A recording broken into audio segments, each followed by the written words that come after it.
The following news flash is brought to you by the Lone Star Lowdown, providing your daily bulletins for the commodities market. Today in history, news updates, and the inside scoop into the tides of the alternative. Markets for Wednesday, the 3rd of February, 2016, are currently trading with gold at $1,138.10 an ounce, silver $14.63 an ounce, Texas crude $29.88 a barrel, and Bitcoin is currently sitting at about 370 U.S. currency.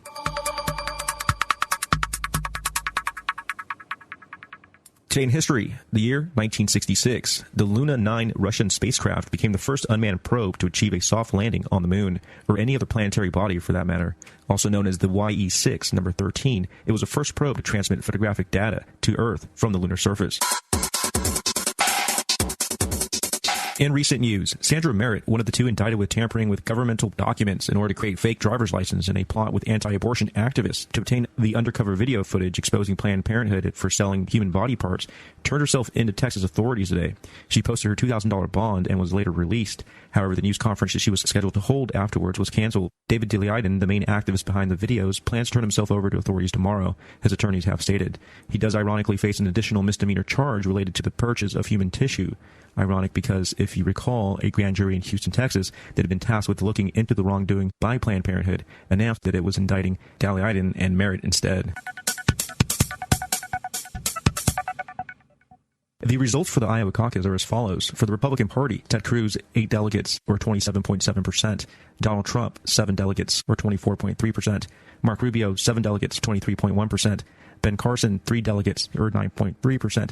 Rand Paul, 1 delegate, 8,481 votes, 4.1%. Officially, Rand Paul did drop out this morning, stating the lack of funds and support as his main cause. Jeb Bush, 1 delegate at 2.8%. Carly Fiorina, 1 delegate, 1.9%. And John Kasich, 1 delegate at 1.9%. For the Democrats, it was actually decided by a coin toss which gave Hillary 6 wins out of 6 tosses. Hillary Clinton got 23 delegates and Bernie Sanders 21 delegates. This has been your lowdown for February 3rd, 2016.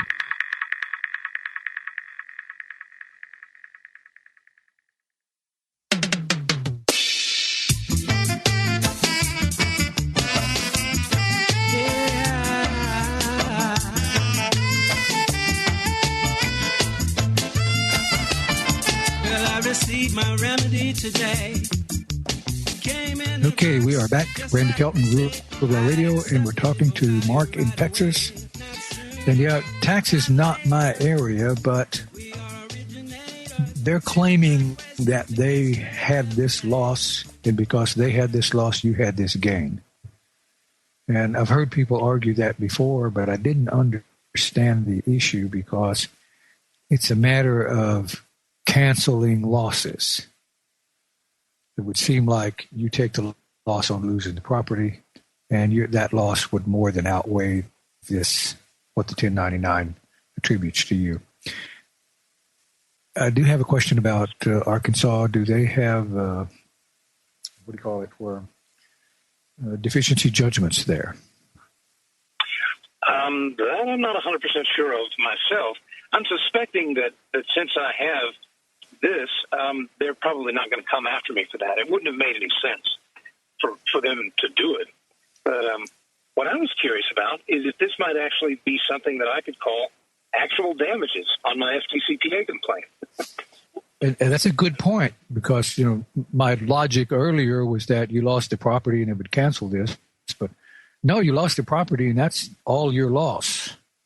They shouldn't get to cancel part of your loss if their act wasn't proper.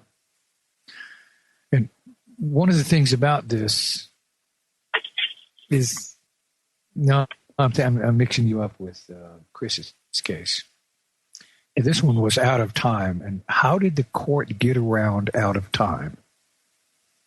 You mean the statute of limitations? It being filed past yes, statute of limitations? Right. In my case, you made points that I was just shaking my head and going, "Oh yeah, I know what you're talking about." In my case, I brought up subject matter jurisdiction up front. I wrote down, "Hey, this should dictate a criminal complaint as my rights to due process were violated." Plaintiff never affirmatively pled subject matter jurisdiction, so that's one thing. In my hearing, no one responded at all. The judge didn't ask the plaintiff to respond. I made my case. I basically read my document, and I added a little bit of lib here and there. But nobody responded. The judge essentially overlooked the fact that I noted that this was filed past the statute of limitations. It's on the face of the document, and that, later on the plaintiff's attorneys had actually committed aggravated perjury, stating that the first... Wait a minute. Did the judge not rule on your subject matter jurisdiction issues point by point? The judge never ruled on it at all. The judge just said, that's denied. He basically looked at the plaintiff's attorney and says, to my knowledge, we have subject matter I have subject matter jurisdiction over this. What do you say? And she says, well, yes, the court has subject matter jurisdiction over foreclosures, Your Honor. That was all they did. That was it. And you should sue the judge. Yeah, okay. That's the only time you can sue a judge. And the case law says that once subject matter jurisdiction is challenged, it's lost. And it may not be presumed, it must be proven. Yeah. So you claimed a lack of subject matter jurisdictions for issues outside of the jurisdictional boundaries. That this I said the face value of the complaint doesn't allow the plaintiff to invoke the subject matter jurisdiction of the court. I cited some laws, and there I was. So it sounds like they don't understand subject matter jurisdiction. They're thinking legal capacity. They're thinking that they have subject matter jurisdiction over all matters of this kind. They're not thinking capacity of the plaintiff to invoke it. Right. You ought to sue the judge. Well, I didn't object. I heard you telling your story about helping the 80-year-old lady earlier, and if I had just known to do that, then I would have forced this judge to put something on the record and make statements. But without a doubt, I can't imagine there could be anything other than just what you said. He denied my right to due process in that situation. And then if you think about what happens to many people who end up in a civil suit like this, maybe they have an attorney, maybe they don't. I couldn't find an attorney. I could have afforded one, but I couldn't afford an appeals attorney. And there I was.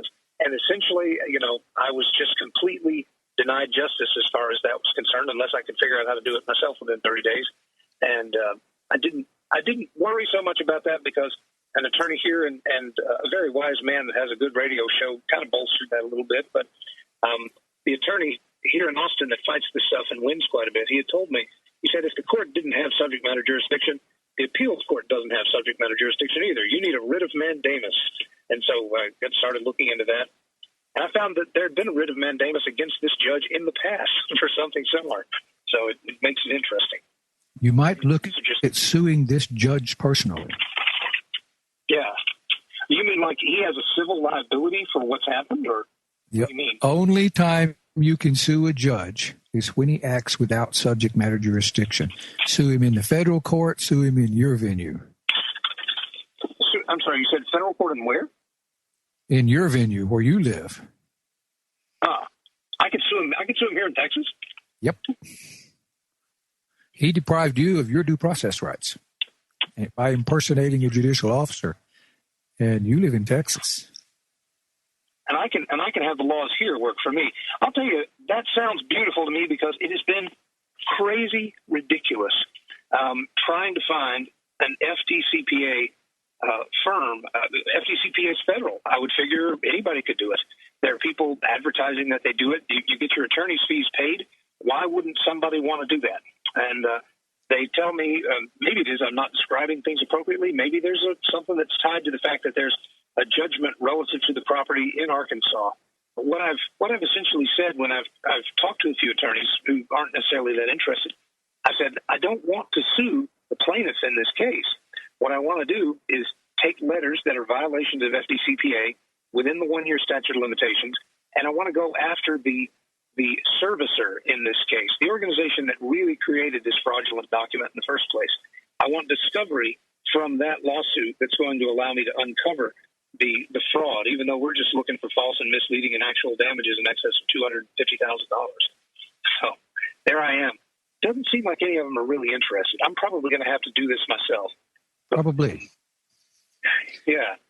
Now you get that. Why would they not be interested? Do you have any idea? I mean, if they're Well, in the state, so they can't do it. No lawyer is going to want to sue a judge. Well, I'm not asking them to sue a judge. As far as that aspect of it. Oh, you're talking about suing FDCPA? I don't know, because generally there are lawyers that specialize in that. Well, you would think. There's a Limburg Law that has a YouTube video about suing SPS. I contacted them. They're not interested. But I think many of them, because they're looking at getting $1,000 for their client, and they're not, high dollar. I mean, they could get actual damages, and it could be significant. But I think many of them are just looking for short, sweet, easy things that they're comfortable with, and maybe even though they've read the FDCPA, which is 10 pages in Times New Roman 12-point font, they still maybe don't get it. I don't know. But, well, I come across a lot of lawyers that strictly do not get it. Yeah, well, I certainly have. But with all the garbage and trash you've been through, you might find it actually fun and interesting to sue the judge. It's a whole other animal when you switch feet. I just don't want to screw it up. That's really the thing. But suing the judge makes sense. I have to sue the attorneys, and I'm within the statute of limitations on that, but I have to sue the attorneys for aggravated perjury. And if nothing more, that will take people who are acting for criminals in their own capacity as criminals, as far as I'm concerned, and do something to hold them accountable. And I'm sure they've done it to people whom they've hurt a lot more than they ever hurt me. They frustrated me and angered me and made me have to calm my wife down a little bit. But these people have thrown people out in the street who didn't deserve it and hurt children and ruin marriages and things of that sort. I'd like to really stick them. Have you grieved them a few times? I have not done that yet either. It's on the list. I've got it all down. I swear, I've taken a break from the last few months. This has hurt my life in a few other ways in terms of things, and it's been a nice break. But more or less, I'm thinking I still have some capacity to get back in. I'm going to do the FDCPA. I'm within time, and I can use Jeff Sedgwick's resource, the guy you have on every once in a while. Yes. Maybe some others. But I do that, and they seem sharp. But if I do that type of thing, then I'm still worried about being pro se as I do it. I don't think if I don't have actual physical possession of the property, I don't have capacity to do a quiet title, is my understanding. If I do have capacity to do that, that would make sense also, because the assignment is fraud on its face. I don't know that physical possession of the property is relevant to quiet title. If it's not, I could be wrong. I think I read that in a book, and lo and behold, there's lots of different opinions. No, it's not possession. It's a claim. You have a claim against the property. If I come and drag you out of your house and throw you out in the street, that doesn't mean you still don't have a claim against your property just because you're not in the house anymore. You make all the sense in the world to me. I will start reading on that and then try to find someone there. Generally, the attorneys I've talked to about quiet title or tried to talk to, at least in that state, I haven't tried in Texas. I want to hope Texas is a little better. But if you're going to sue for under FDCPA, you do that local. But you might consider suing these lawyers for due process violations. See the judge and the lawyers both and bring them here. But then you might consider making a deal with them. Got it.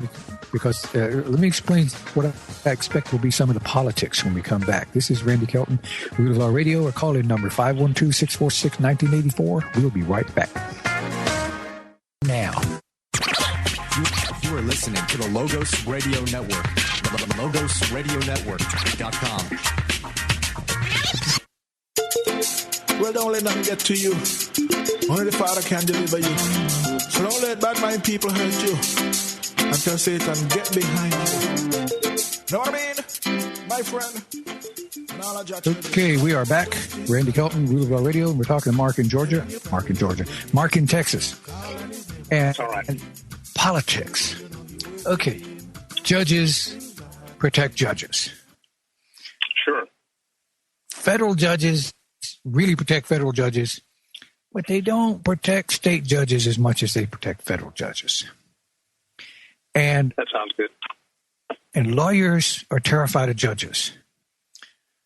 So let's look at the politics of this. You're the lawyers over there that got the judge to do this for you because you're buddies, you play golf with him, and you lose to him regularly.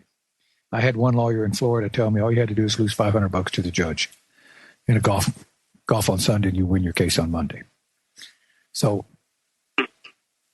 you got the judge here who just being a good judge, minding his own business, and he gets this challenge subject matter jurisdiction because this lawyer filed fraudulent documents, but the judge trusted him because he lost $500. He won $500 from him Sunday on a golf course. Uh-huh. And then the judge gets sued. Who do you think they're going to throw under the bus? The judge or this dirty, rotten scoundrel lawyer who lied to the judge?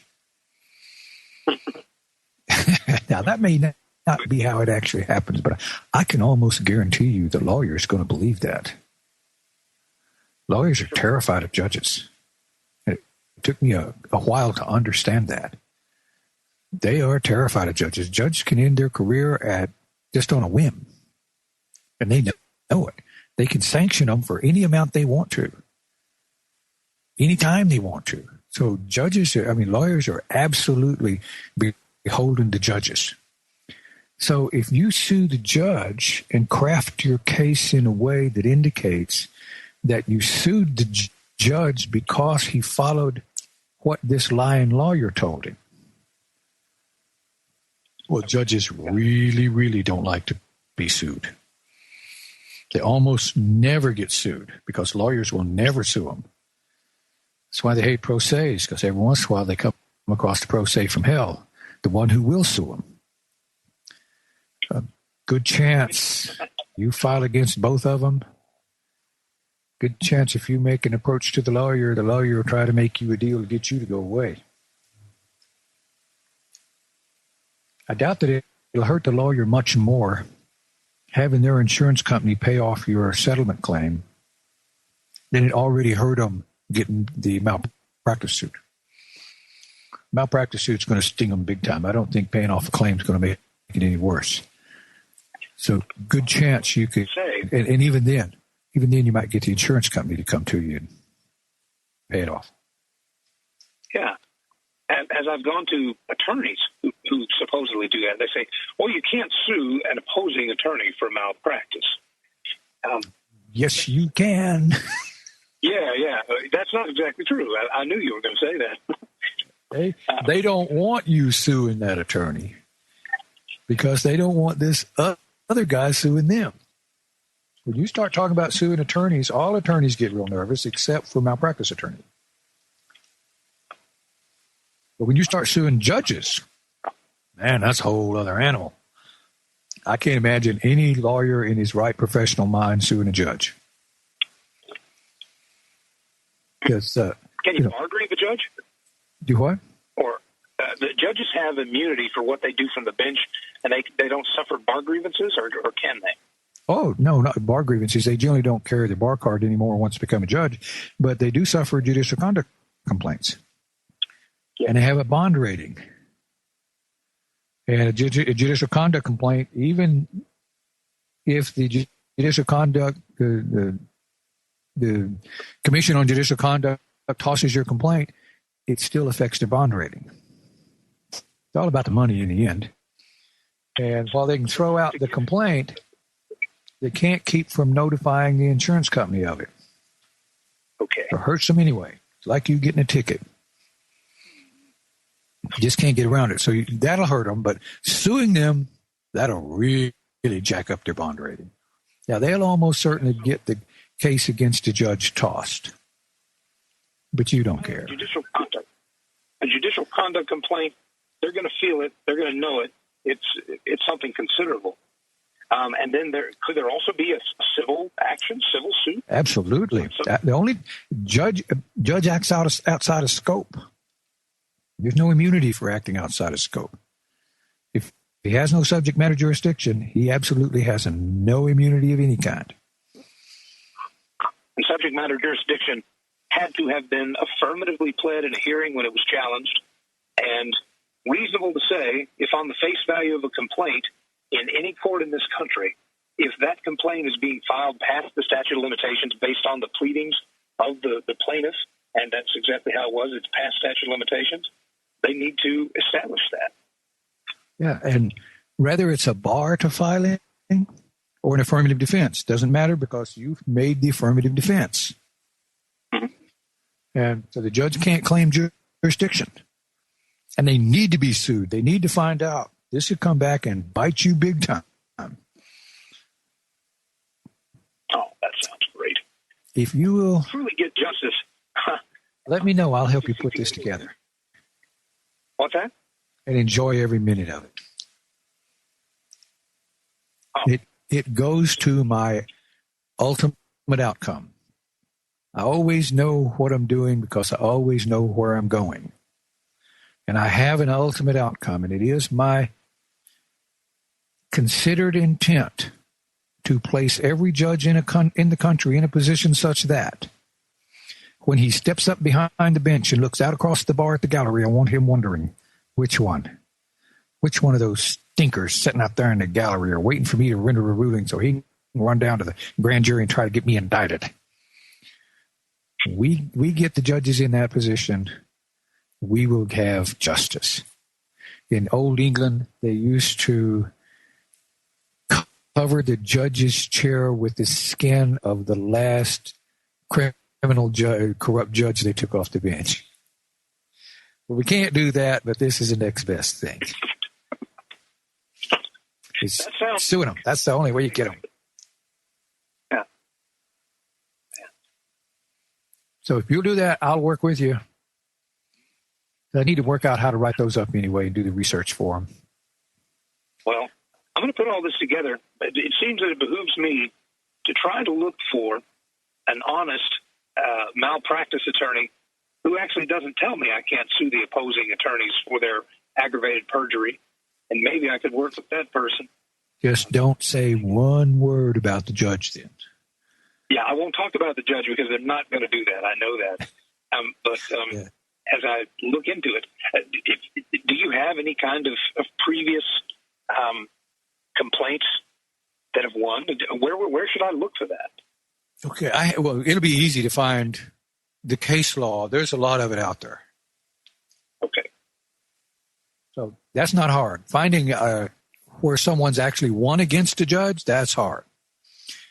But you don't find that because 99.9% of the time, the lawyer who sued with the judge is going to make a deal to get this thing shut down so that the judge doesn't get stuck with the suit. If the lawyer wants to keep practicing in front of judges, he will throw himself in front of the bus for the judge, or they'll throw him under it. Hang on. Randy Kelton, Rule of Law Radio. I call in number 512-646-1984. We'll be right back.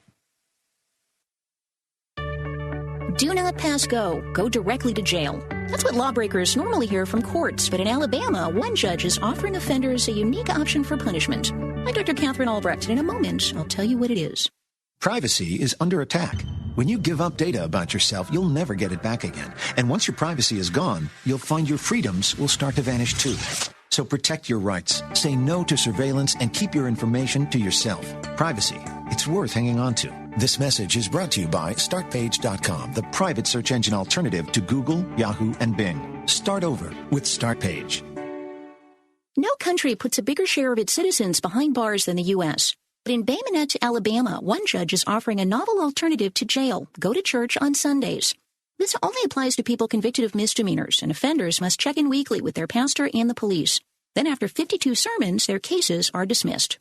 The ACLU says this violates the separation between church and state, and other critics say it's unfair to atheists and minority religions. But I say the program is at least worth trying. Being in church on Sunday rather than a prison cell just might change the lives of people on the wrong path. I'm Dr. Catherine Albrecht for StartPage.com, the world's most private search engine.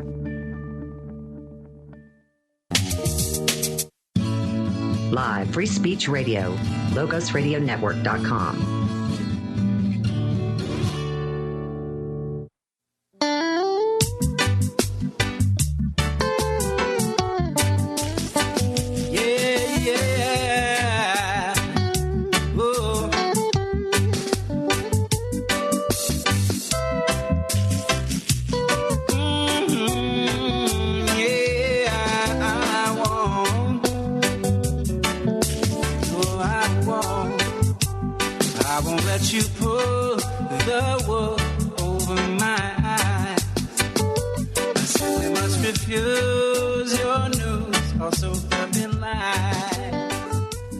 Okay, we are back.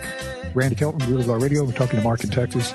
So, Mark, if you're game, I'm willing to help. I'd like nothing better than to help sue a judge.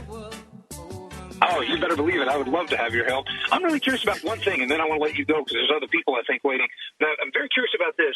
How is it that here in Austin, Texas, in this district or wherever, in this federal area, whatever it is, how is it that they would have jurisdiction over this matter versus attorneys or the system in Arkansas? Okay, you are from Texas. They are in Arkansas. That's right. Anyone between you and Arkansas would have jurisdiction. Okay, so it can be here or there. Either there, here, or anywhere in between. Okay. Now wait a minute. Let me correct that. That for the federal, that may not exactly be true. I know if in Texas, if I'm from Wise County, like when that stuff that happened in Cherokee County, I could have filed in any county in between, but I'm not sure if it's the same way in the federal. But certainly you can file, if you're filing a federal suit, you file in your venue. Yeah, okay. And they have to come to you. So they're going to have to hire a lawyer. The judge is going to have to hire a lawyer in Texas to answer his case. Okay. Well, it sounds like all kinds of trouble. But when we file this one, we don't get mad because they're going to want to throw out the suit against the judge. So we want to craft it in a way that it's really hard for them to throw it out because we want the judge to pressure the lawyer to make you a deal. It's all about the money. I get it in every way. It's brilliant. I've got your email address. We'll be in touch. Okay. Thank you, Mark. Okay, now we're going to go to Charles in Georgia. Hello, Charles. I hear you are already going to the Fed. I am already going to the Fed. I actually went to the Fed. I went to the court to retrieve the templates and everything on Wednesday, and I wanted to confer with you first before I turn this thing in because I'm just hopping mad and everything else that goes along with that. About wait. We got to fix that. You're not going to win hopping mad. How mean are you? As a junkyard dog. Try me.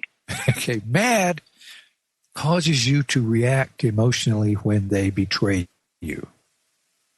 Mm-hmm. Mean says, take your best shot. Because when you're done, I'm still going to be there. That's right. So be careful about getting mad. It weakens us. And they love to use that against us. So, traffic. Going to the Fed. This is great. We have someone here going to the Fed with traffic. This is, and traffic, that's all about money. Nothing else. The traffic, the municipal judges and the JPs, they're just there to produce dollar flow. So how much dollar flow are you going to cause them? Can you kind of give us an idea of a synopsis of your case? I can. I have a Michigan license. I'm here in Georgia. The officer pulled me over. I was at a left-hand. I was in the left-hand turn lane, and I made my turn on the left-hand arrow. But I did notice the cops sitting behind my car at this stop sign, at this stoplight. Once the green arrow turned, I had my traffic signal. I had my turn signal on. Made my left, and I got ready to pull and turn into the fast food restaurant, the Checkers or Rallies, whatever you want to call it. That was right there on the corner. He flicked his lights on. So, I pulled in and pulled into a spot and, calmly waited. Now, my windows on my car don't roll down, so I know I committed a cardinal sin by opening my door. Now, I don't smoke and I don't drink, so he's not going to smell anything. But he could, lie and say he smelled something and took it further, but I didn't worry about that because I don't. So I opened the door, and the first thing that came out of his mouth was, how long you been here?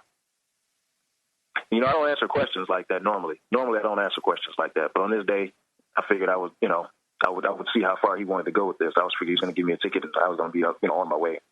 I said, listen, I don't understand the question. So he got agitated and asked me the question again. And I told him the same thing. I said, you're going to have to refrain that question because that's very vague. I don't understand what you mean. I mean, I'm here in my car. So this went on for about a minute and a half. I said, listen, man, I'm in and out of Georgia a lot. So he said, well, listen. I said, well, why did you pull me over? He said, well, you made an illegal left turn. Okay. Well, so he went back to the car. He asked me for my license, and he went back to the car. He said, listen, you have a Michigan license here, and you don't have a Georgia license, so I'm going to have to take you in. So that's where we are with that.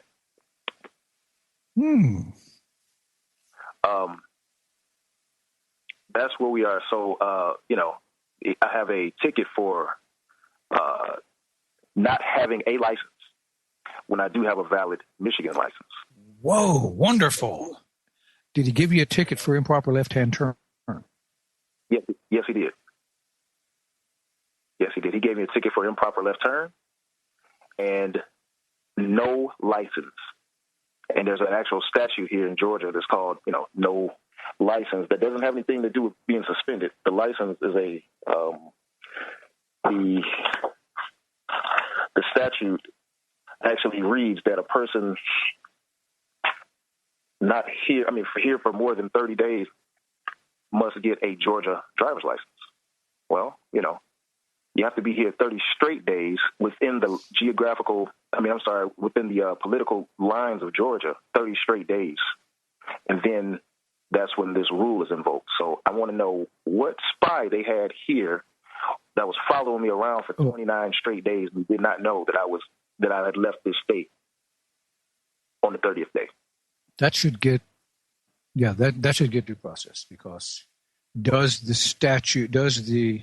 citation state the elements of the crime and state the facts that the officer has to believe that you met each one of the elements? Under 40, the citation that I received, 40-5-20, under the OCGA, Official Code of Georgia Annotated. There are no notes on the citation. None. There's nothing on the citation addressing the elements of the offense. None. There's nothing. It says, I'm gonna read you verbatim what is on this. It says offense: driving while unlicensed. The next line says, in violation of Code 40-5-20 of state law. Under that, it says remarks. There is a big blank spot for remarks. Oh, good. Okay, about to go to break. I'm going to suggest a strategy when we come back. This is Randy Kelton, Real Raw Radio. Our call-in number, 512-646-1984. While we're on break, go look at our sponsors and look at our gun giveaway. Help us support this network.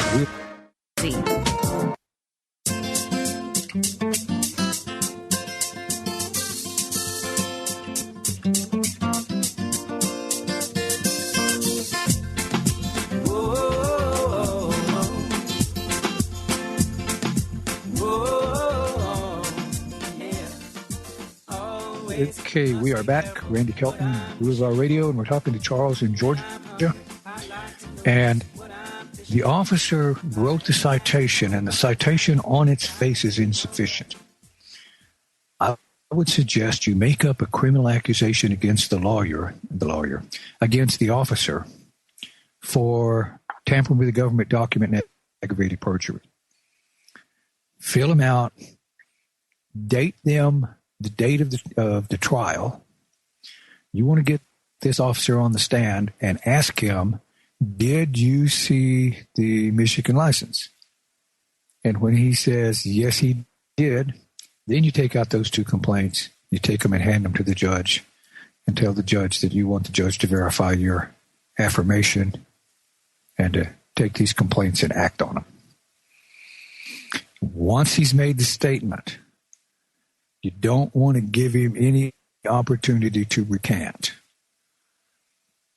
Once he admits that he's seen your license, then he's admitted that the citation was perjurious and fraudulent. You're going to have a tampering with the government document statement. Every state has one. And aggravated perjury.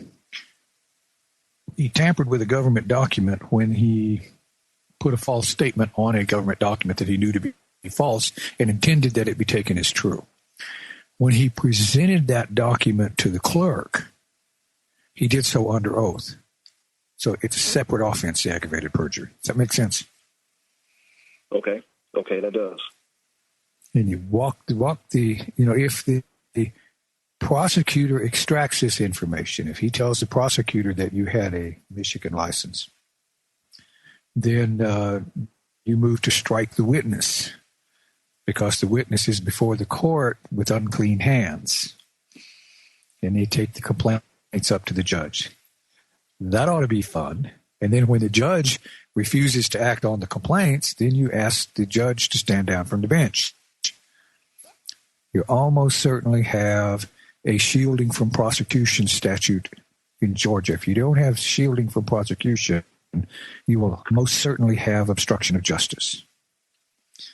If the judge refuses to act on the complaints, then he's failing to perform his duty as a magistrate. And in every state, every judge is also a magistrate. So he's refusing to perform his duty, and in the process, he's shielding this person from prosecution. So it'll either be shielding or obstruction of justice.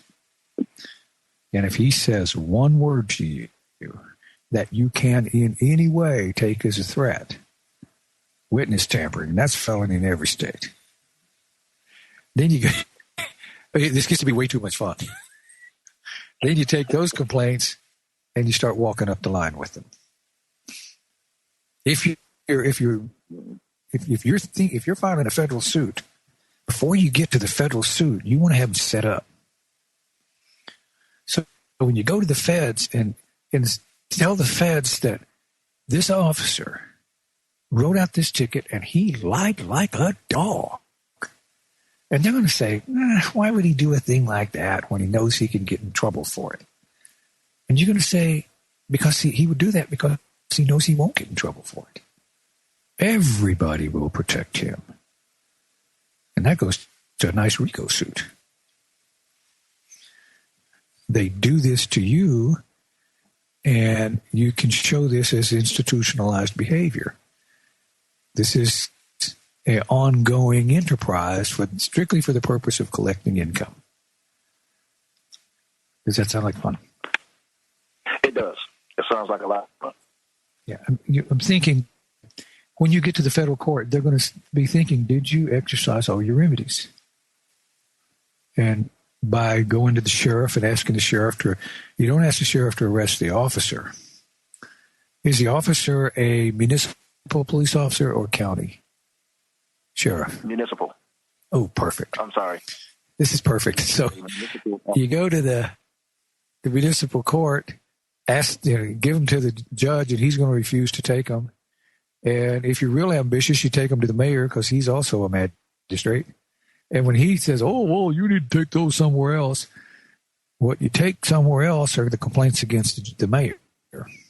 You take those to the next highest court, which not a judge. Do you have justices of the peace in Georgia? Not to my knowledge. Okay, then good. Then you just go straight to the county court because that's going to be learned counsel. So he has to be a lawyer. And municipal judges, I don't know if they have to in Georgia, but they don't have to be in Texas unless it's a court of record. So you can have a municipal judge that's not a lawyer, but you can't have a county judge that's not a lawyer. So he's a lawyer. He's learned counsel. You take it to the county judge, he's going to refuse to take it. You take a set against the county judge to the district judge and get him to refuse to take it. And depending on how ambitious you are, you can take it to the Attorney General. The Attorney General in Georgia. Does the Attorney General in Georgia have original prosecutorial powers? Now, hold on. Let me explain why I'm asking that question that way. In Pennsylvania, the Attorney General is the highest prosecutor. He's a prosecutor in his own right. In Texas, the only time the Attorney General can prosecute is where the only time he is the prosecutor in his own right is on a complaint against a prosecuting attorney accusing the prosecutor of violating the Open Records Act. Otherwise, he has no prosecutorial power. He has investigatory, but not prosecutorial, unless the prosecutor invites him into a case. So, do you know if the Attorney General in Georgia can prosecute in his own right? I don't know. Find out if he can, then take it to the Attorney General's office, and they'll refuse to take it. And then take it to the Court of Appeals and get them to refuse to take it. They'll all say, well, you really need to take this over here. And you say, oh, okay, thank you very much. And that's all you need. They sent you somewhere else. Then you charge them with not acting and go to the Supreme and get I sent a whole bunch of complaints to the Chief Justice of the Supreme. That was a hoot. Then I charged him with 32 counts when he didn't act on them. That was great fun. So once you've done all that, now you have documented the entire system, all the way up to the Chief Justice, shielding this officer from prosecution. And if along the way anybody gives you sage advice about all the bad things that can happen to you, tampering with a witness. Then when you get to the feds, now they got a lot taller hill to climb. And the best thing about this is to demonstrate to them. When you start stepping across these legal lines, every step makes it worse. It gets heavier and heavier. And if any of them have you thrown out of the courthouse by the bailiff, well, that bailiff's prominently displaying a deadly weapon. That's aggravated assault. I once accused the prosecuting attorney of aggravated assault. I was in Denton County, and I bushwhacked a district judge in his courtroom with criminal complaints against the district attorney, and he was not happy. Well, Mr. Kelton, I did my standard bushwhack routine. I walk up to the bar, point at the bed. If you come here, they hate to be summoned. He comes over. Can I help you? My name is Randall Kelton. Instruct the judge that I have business with the court. May I tell him the nature of the business? No, you may not. I have business with the court, and it's none of yours. You're dismissed. So now he is furious. He goes up to the judge and whispers in his ear, and the judge finishes the hearing, says, I'd like to do this when they have motion hearings because there's lots of breaks. Mr. Kelton, I understand you have business with the court. Yes, Your Honor, I do. May I approach? And I hold up the folder. That means, can I give this to you? Sends his bailiff to get it.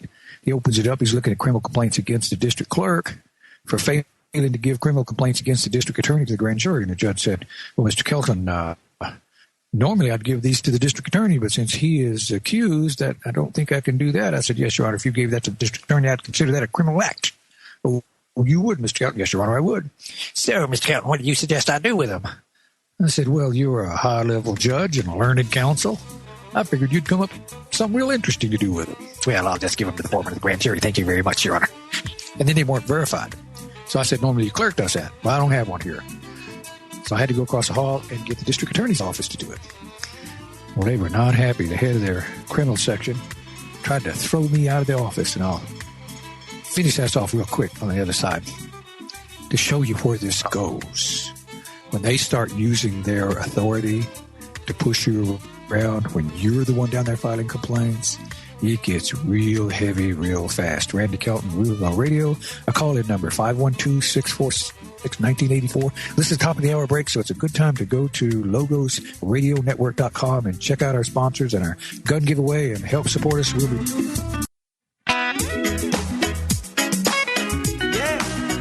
Story for everyone to hear about how we're not gonna give in to the fear. Yeah, it's a story.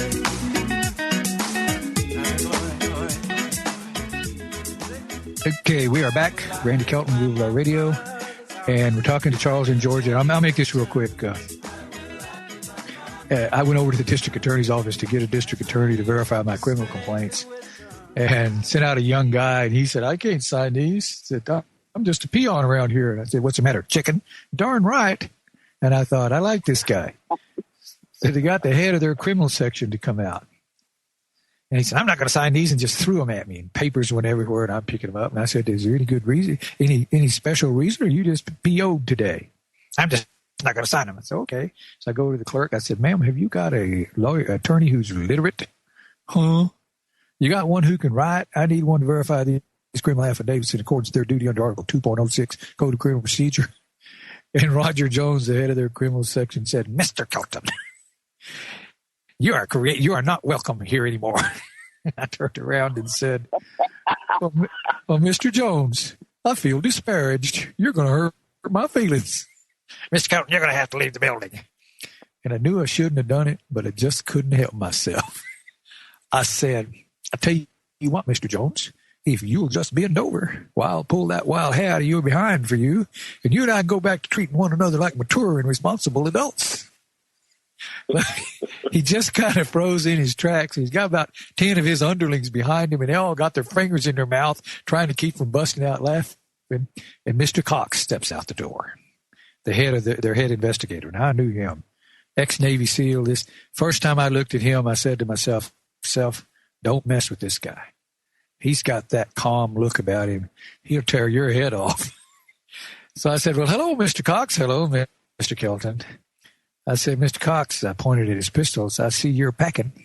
He looked down at it and he said, yes, Mr. Kelton, I am. Tell me, Mr. Cox, is that pistol loaded? Yes, as a matter of fact, it is. You fixing to pull that pistol on me? He said, not unless I have to. I said, well, then let's take a walk. And I held out my elbow. He took my elbow and walked me out of the office. And he said, Mr. Kelton, what did you do that for? I said, well, I've been waiting a long time for them to do something really stupid. He said, now the Roger Jones just committed aggravated. He said, now I got him for aggravated assault. And Mr. Cox said, well, Mr. Kelton, I didn't assault you. I said, no, you didn't. Roger Jones assaulted me. Well, how did he assault you? He assaulted me with a deadly weapon. What weapon was that? You. Cox just put his hand in his hand, shook his head, oh, jeez. And he was a deadly weapon. And I didn't dare resist him because my life would be at risk. And he didn't need that pistol to do it. Well, point is, everything they do makes it worse. It goes downhill for them fast. And my producer on the break sent me a present. He sent me the rules, the duties of the Attorney General in Georgia. And he represents all this stuff. And then they got this one. When I read it, I said, holy mackerel. Listen to this.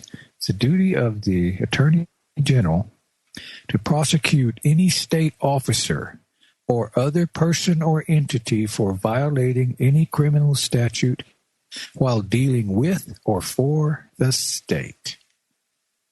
He is the prosecutor of record for your complaints. Yahoo! So you definitely want to take these to the prosecuting attorney, but you don't want to take them there until you have every layer of judge between the police officer and the attorney general implicated. So you want to take to the attorney general. Okay. You want to go to the attorney general after the Court of Appeals.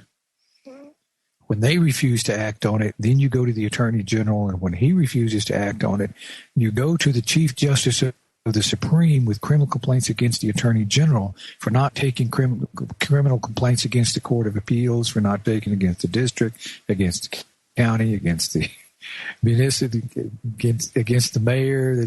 Got them all. Okay.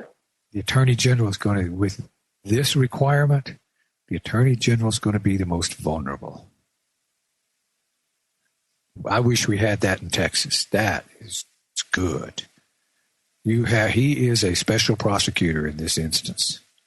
So that's wonderful. You ought to really wind some clocks. Everything is political. And when you're filing against the attorney general and the chief justice in the federal courts because of this chump officer down here on the bottom, what's likely to happen is the next time somebody turns their lights on you, they're going to have them on about 30 seconds and they're going to turn them back off. I had a sheriff's deputy come to me once and said, what did you do to the sheriff? I said, well, I hadn't done anything to him lately. Why? He said, well, we had roll call this morning. And he asked who here knew Randy Kelton. About half of us raised their hand. He said, look, you are not to stop him. You are not to cite him. And whatever you do, don't put that SOB in my jail. What? Wow. Wow. But this would be a great case to take to the feds. And then they all have to defend in the Fed. And this is kind of an interesting issue in that you're suing the individuals personally for failing to perform a duty. And I can guarantee you what's going to happen when you sue them. They're going to get a prosecuting attorney to write their answers for them. Well, in saying that, I'm looking back at the duties of the Attorney General. Normally, the defense counsel would be the Attorney General. But in this case, it couldn't be. The Attorney General couldn't write any of these because it would be his duty to prosecute, not to defend. So it'll be really interesting to see who they get to write their responses. See, you are suing them in their individual capacities, not in their official capacities. They're going to claim that they have official immunity. But you're going to claim that committing crimes in office is not within scope. So you're not covered by immunity. Exactly. And then if they use a prosecuting attorney, a state attorney to write their pleadings for them, then you sue that attorney for misappropriation of public funds. We did that here in Austin when the county attorney wrote a answer for a justice of the peace. We sued the county attorney. Oh, that was great fun. It's really not that hard to do because you're suing every individual for the same thing. Okay. Now, once I got this paper, once I got this information from the clerk at the federal court on Wednesday, it says I have to file every individual separately in court, and it costs $400 per filing. No, you don't. That's nonsense. It's $400. It should be $250. I have the. Well, I guess I don't have it here, but yeah, it's $400.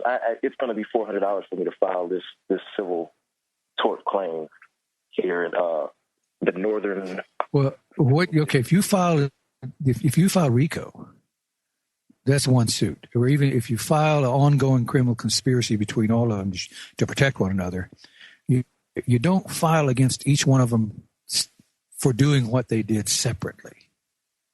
You claim an ongoing criminal conspiracy, so this is all part of one action.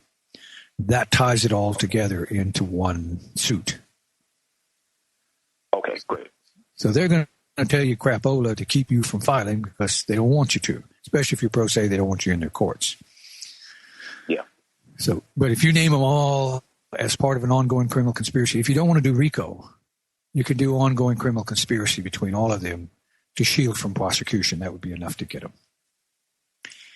That would be one suit because each actor in the conspiracy is a necessary party. All one suit. You file the suit, the first thing you're going to get is a motion to dismiss. Don't claim fraud. Claim if they told you anything false and was misleading. But you're doing due process. That should be pretty easy under Marbury State. Brady, under Brady. Not Brady. Brady's your discovery. There's one primary suit. I'll think of it in a second. Everybody will know it. It's the one where it said you could sue public officials. So you file a 42 U.S. Code 1983 suit. First thing you're going to have to do is a scheduling order. And if you get that far and get the scheduling order, let me know and I'll send you some copies of scheduling orders. And then they're going to file a motion to dismiss. That's kind of standard. And probably won't be hard to overcome.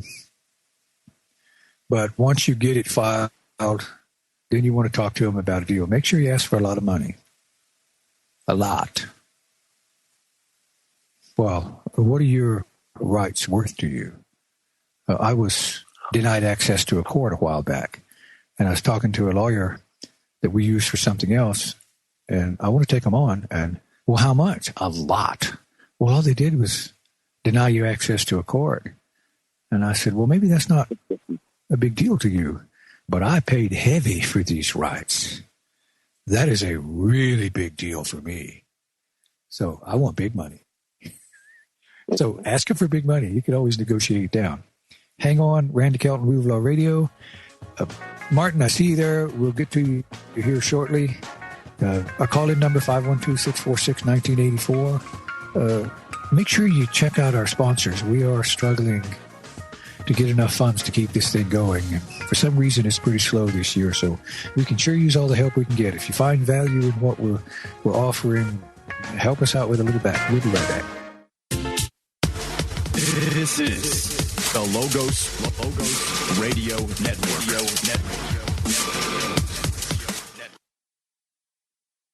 Oh, come on.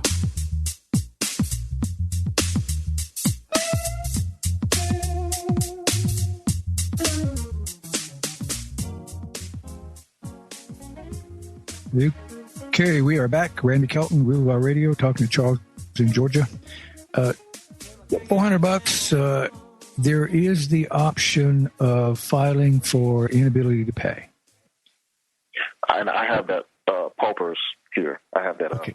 Okay, here is the downside to that. If you file an action as under a pauper's affidavit, the federal judge has the option of looking over your case and determining whether or not he considers it to be a viable case, and he can dismiss it out of hand. And since you're mainly suing judges and public officials, you can almost bet he will dismiss it out of hand if you use the pauper's affidavit. Okay. Because they don't like you suing judges. They like to protect each other. Federal judges aren't so quick to protect state judges as they are the federal judges, but they still don't like, especially pro se, suing judges because they're afraid they get sued themselves. Okay, have I talked your ear off? I actually had one more small thing. Now, on this stop, I never produced a physical license. I just gave them my name and my name and my date of birth at the stop, and I assumed that he went back to the data box in his car and pulled me up. Found out that I don't have a suspended license and I don't have a revoked license. I do have a license, and it's in the state of Michigan. Okay, so I remember years ago I was working I had my own contracting company, and I was working with the transportation manager for Hager Slacks, and he was working with a group of other transportation managers trying to get this commercial license in place. And part of what they did in that is create reciprocity, so that he was saying he could hire a truck driver, but he could only check the license in this state. So the guy could have 100 tickets in other states, and he couldn't find out.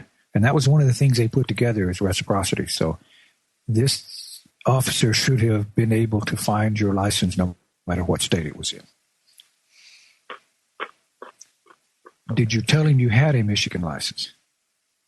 I did. Okay. I sure did. That's enough. So an absent prima facie evidence to show that you didn't have one, he had a duty to look it up. Did he ask you to show it to him? No. He went back and looked it up, told me I've been here in this state for more than 30 days and I'm supposed to get a Georgia driver's license. And he took me to jail. Okay, that's good enough then. How did he determine that you had been in the state more than 30 days? He said he looked at the notes in his computer box, and it didn't match up with what I told him. Now, I told him, I said, listen, I have a Michigan license. It's valid. And, I'm in and out of Georgia all the time. So, that doesn't match up with what I got here. Don't you know that we talk, we communicate, and we put notes in this system? So listen, it has nothing to do with your system. Ooh, you got to ask for all those notes. Yeah. They're not going to like like producing that. You know, when I file for discovery, what I will be doing, it's going to go two ways my way. Either they won't produce those notes that he is stating that is supposed to be in this computer, or he will produce them.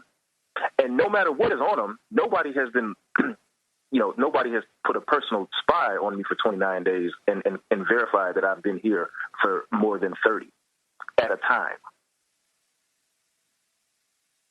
On top of that, there is how long do I have to leave the state to not be eligible for that statute? Is it 30 seconds? Do you have a residence in Michigan? I do. That's enough. I sure do. It's called a domicile. Domicile, right. I used the wrong term.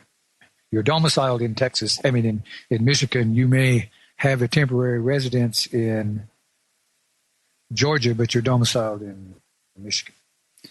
This is pretty straightforward. So he's arrogant. He figures he can do anything he wants to, and there's no blowback from it.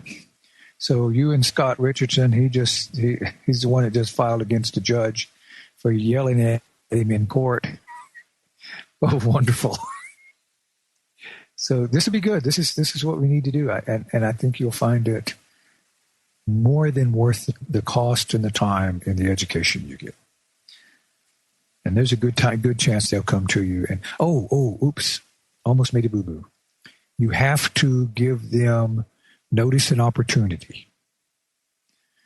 So you have to give them. It's generally 60 days in most states. You send each one of them. You're going to sue a tort letter. You notice them that you intend to sue them. And they have 60 days to make you whole or be sued. I've never heard of any of these guys responding to it, but you have to send it to them. Okay, so the first, I have to go, from the officer to the judge once she does that. And, to all of these people, I have to send these tort letters. Tort letter to all of them. Wait till you get them all lined up, then send them all a tort letter. And they may come to you and offer you a deal, but not likely. But if you do it all the way up to the Chief Justice of the Supreme, he is not going to be a happy camper. And he's an easy mark. And I guarantee you, when the Chief Justice of the Supreme gets notice that you're going to sue him for shielding this officer from prosecution, this officer's got himself a problem. Scott, the officer, broke out his window, but he had his video pin turned on. Put him on the internet. It's got 1.8 million hits so far. I suspect this cop is not a happy camper at this point. Wow. So this is how we're going to fix it. Okay. Do you have any other questions? No, not tonight. I did send you an email with the complaint. You may want to check it out, and you may not. Good. I worded my complaint, based on a previous show that you and Eddie did last week you guys were on the same show last week, one day last week. Yeah. And I didn't want to interrupt your show. I wanted to hear everything that you guys had to say. And, about how to file a complaint. Make sure you don't put any citations in it. Make sure you don't embellish or put any adjectives or anything like that. Just facts. And I hope you didn't listen to everything. I hope you didn't listen to the disparaging things that he said about me. But I hope you did listen to the disparaging things I said about him. Listen, I'm gonna let you go so you can get to the next caller. And I do appreciate everything you do there. And I would like to pledge, a 10% portion of the pie if I'm successful at what I'm trying to do, because I am trying to make them leave not only me alone, but trying to make them leave everybody alone, but at least me. Whatever it does to everybody else, it'll probably get them to leave you alone. Okay. Thanks a lot, Charles, and keep us up to speed on how this goes. Okay, we are about to go to break. We've got about 45 seconds. So very quickly, Martin in Iowa. Hello, Martin. Hi, Randy. How are you? I am good. Real quick, we've got about 30 seconds, and then we'll pick you back up on the other side. Okay, let me start with this. I'm baffled about the insurance liability law in the state of Iowa. Okay, hang on. We're about to go to break. This is Randy Kelton, Rule of Law Radio. Our call-in number 512-646-1984. A good time to go to our sponsors and check out our gun giveaway and donate a little to the network and keep us going. We'll be right back.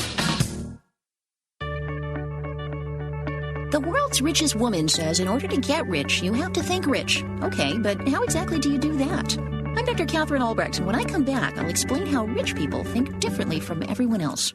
Privacy is under attack. When you give up data about yourself, you'll never get it back again. And once your privacy is gone, you'll find your freedoms will start to vanish too.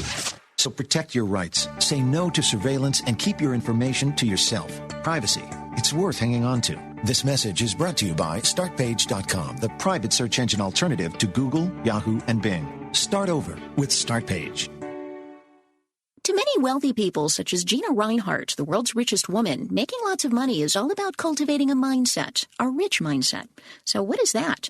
Steve Seibold, author of How Rich People Think, says it starts by understanding that money is not the root of all evil, and that building wealth is best done with other people's money.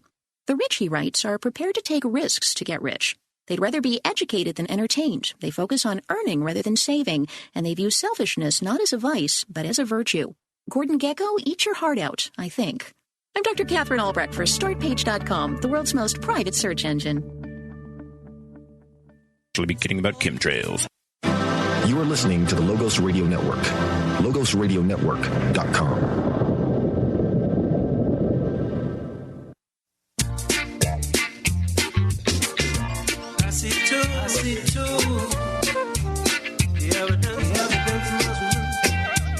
I see tools of ingenuity to use against the workers of iniquity. Tools of massive capability. Okay, we are back. Randy Kelton, Groove Law Radio, and we're talking to Martin in Iowa. Martin, can you start that over again? I had a little trouble hearing you last time.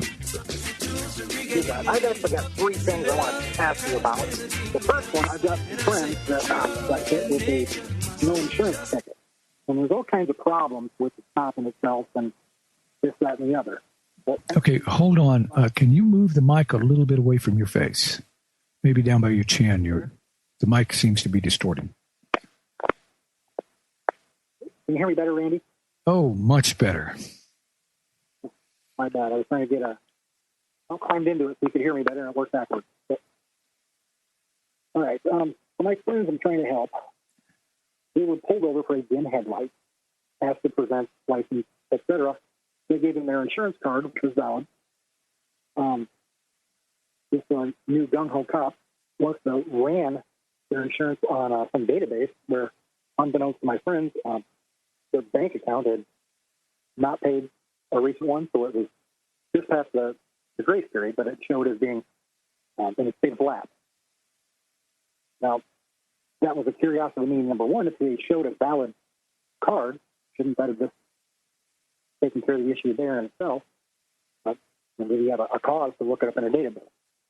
I'm not familiar with that at all.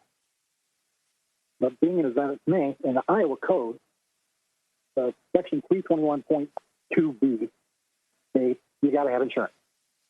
But then there's an entire chapter, 321a, that the entire chapter talks about you don't have to have insurance until you're in an accident causing $1,500 in damage. I have no idea how to help people. That does not. There has to be something mitigating that. So let me make sure I understand this right. I'm still having a little trouble hearing you. So Iowa statutes say you have to have insurance, and then another paragraph says you only have to have insurance if you're in an accident causing more than, did you say $1,500 in damage? Yes. Well, that almost seems all over. Contradictory. Almost it is. And unless there's something mitigating that. Now, there is the word notwithstanding. In 321.20, I'm paraphrasing, is notwithstanding 321A. All people, blah, blah, blah, driving. Notwithstanding. I'm reading a statute, and it's on Constitution, and it says this is the case, notwithstanding any laws to the contrary. So I never really understood what notwithstanding means, but it appears to mean without regard to what anything else may say. This would preempt. Let me look up notwithstanding. If it means what I think it means, then what's the point of the entire chapter of 321A? See, I've looked it up before, and it hasn't really made sense. Notwithstanding, in spite of, nevertheless in spite of, although in spite of, none of this makes sense. See, notwithstanding the evidence, the consensus is that the jury will not reach the verdict. Notwithstanding in that context has to be a term of art. Because in law, we tend not to use terms that are vague or ambiguous. But notwithstanding is definitely vague and ambiguous. So it's, according to this, in spite of, and each of the definitions that they have as a preposition, adverb, or conjunction all include in spite of. So does that say notwithstanding or notwithstanding anything to the contrary? It just says notwithstanding 321A. And that's the one that requires you to have insurance. No. It's 321.20B. Says notwithstanding 321A, everybody's got to have a liability insurance. Oh, okay. And A is the one that says you have to have insurance if you're in an accident over $1,500 in damage. Yep. Okay. So, and then the next one says notwithstanding A. So that one, I would take that to mean that you have to have insurance always. That sounds like something the legislature added, but it's always a problem when a point of having a chapter 321A. Wait a minute. Say that again. If we have one little sentence that says essentially ignore the entire chapter 321A, why is chapter 321A there? Okay, we have the same problem in some of our Texas laws. We have 14.01 that says that a police officer can arrest someone for an on-site offense if it's a felony or a breach of the peace. Paragraph B, they added in 1965, says an officer can arrest someone for any on-site offense. Well, B is not in paramateria with A, and that's what you're having here. You've got a paragraph B that's not in paramateria with the one before it. Paramateria means within the body of law. So it's outside the body of law. The rest of it has got other laws to the contrary. But it does sound like B supersedes A.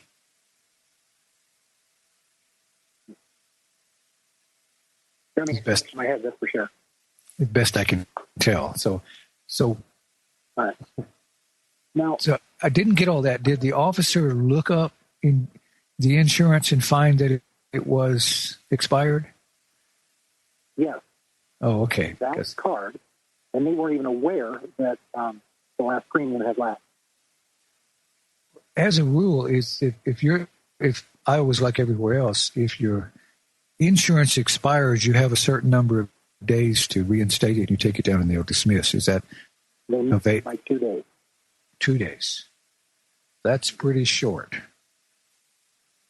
And they had it reinstated immediately. I mean, just a quick phone call took care of it. Okay, so what is the issue here? Or the question?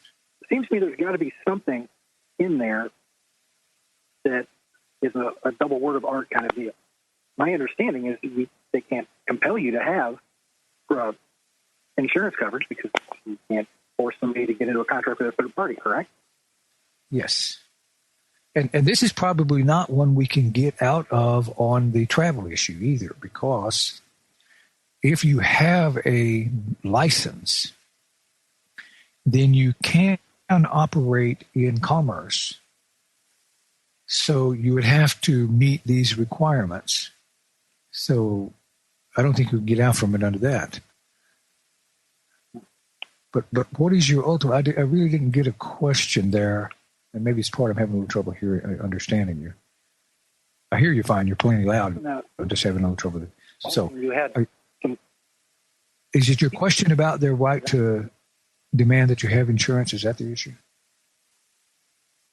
looking for some way for them not to have to pay a $450 ticket. And these are the only holes I could find. And this code in itself is that needs to reflect. When you have one chapter saying one thing and another sentence saying a different. Can you explain that well? Well, one of the things that we do, have you ever listened to Eddie on the Monday Night Show? Sure. Yeah, he's a traffic guy, but anytime you get to the merits, you're going to get your clock cleaned. Hang on, Randy Kelton, Blue Blah Radio. Our call-in number, 512-646-1984. We'll be right back.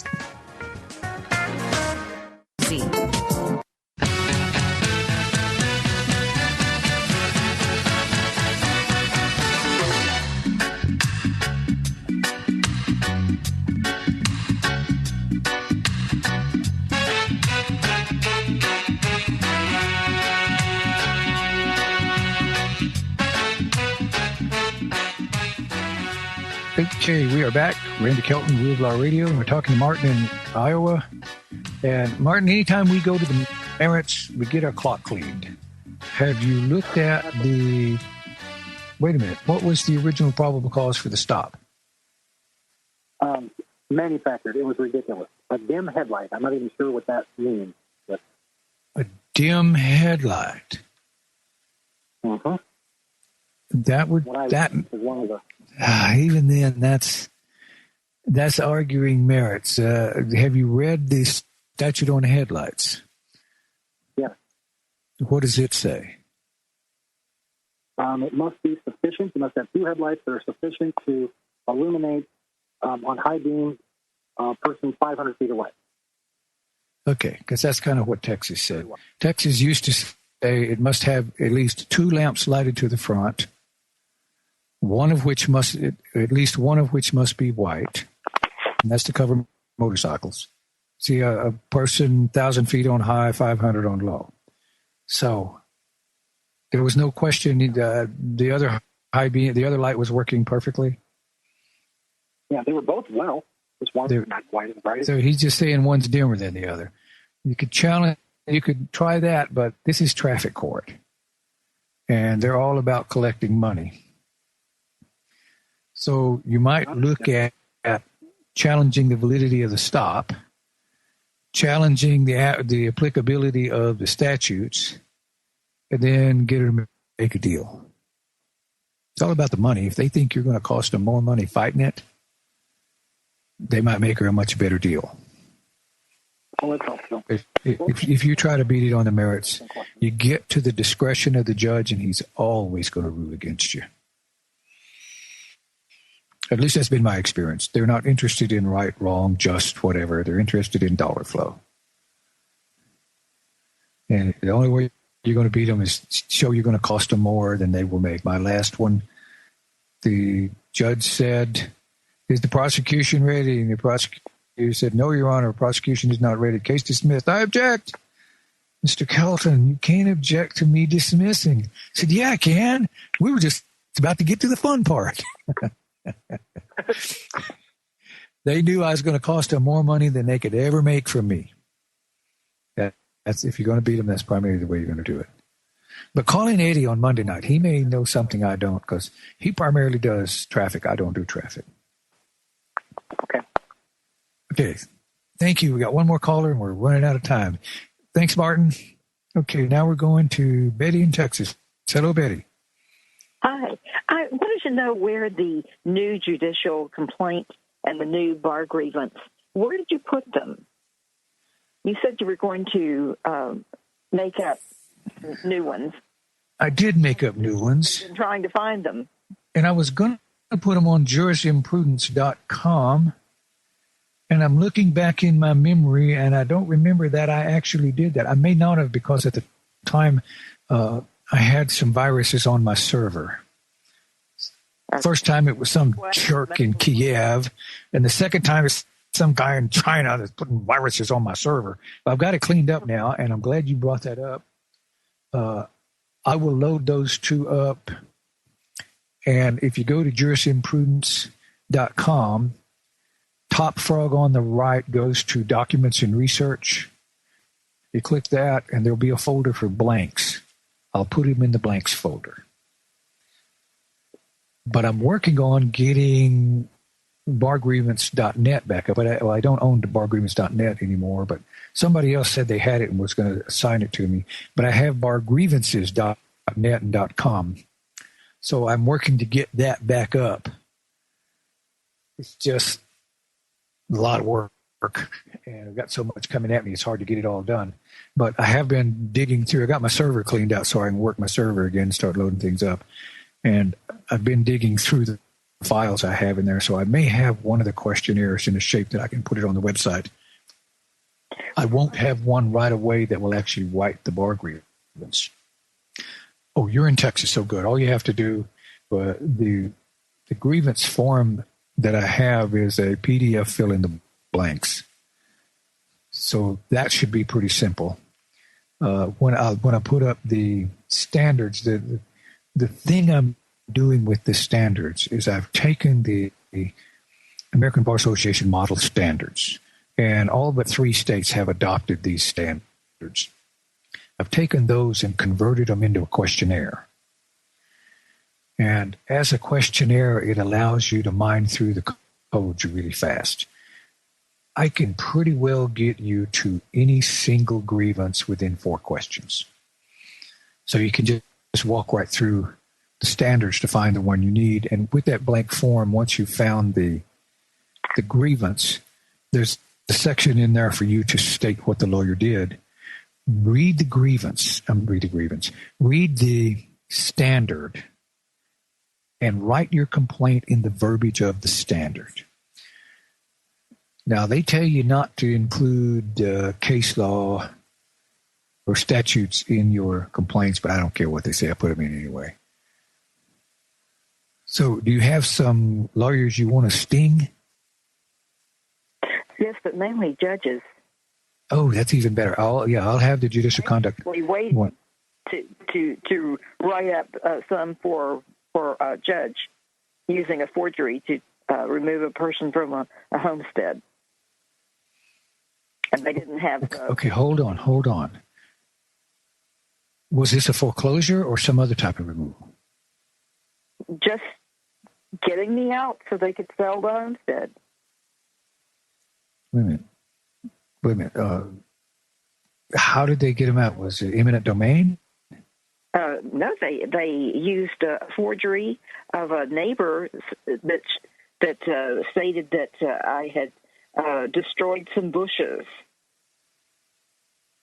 And the homestead was in. They didn't use the term homestead. They said the house was in dire, imminent danger of being destroyed. Oh, so they condemned it. No, they just condemned me and put a TRO. Okay, this doesn't make much sense so far. Well, doesn't make sense. They said that I was. They got a TRO because they said that the home was in imminent danger of me destroying it. Was it your home? Yes, it was my homestead. So, okay, something's off here. Living with the parents. Because I can destroy my home if I want to. Well, but see, that's the thing. I was an unmarried adult living with the family at the time of death.